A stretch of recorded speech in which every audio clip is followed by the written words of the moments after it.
Hindi ko po sinasabing tama ako at hindi ko rin po sinasabi na mali kayo.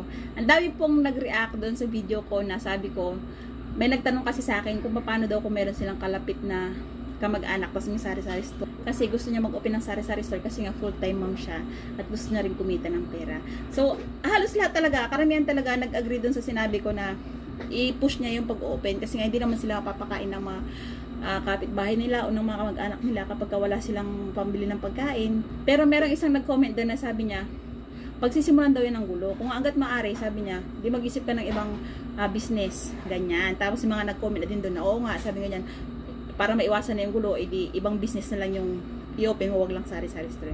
Alam niyo po kasi, ito po yung dahilan kung bakit ang pinakaunang naisip ng isang katulad ko na nanay, sari-sari store kasi nga ganito. Yung sari-sari store, hindi po yan bantayin. Ito po yung pinaka-convenient na business na naisip ko or siguro din ng iba para makatulong sa aming mga partner.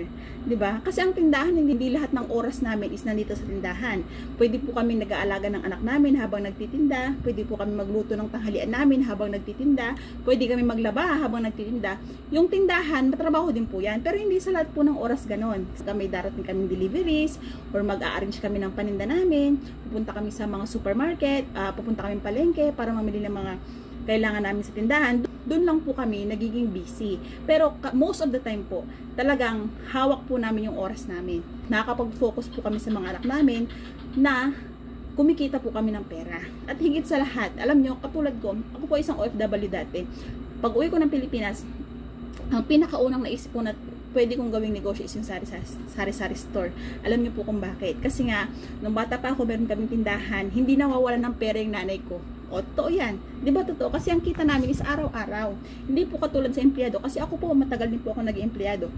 15 years katapusan ng sahod. Nung nasa abroad po ako is once a month ang sahod. Ang tagal na aantayin. Hindi katulad po sa sari-sari store. Everyday po may income kami. Kahit maliit, kahit may income kang 100 pesos, may 150, diba? Everyday, meron kaming nakahawakang pera.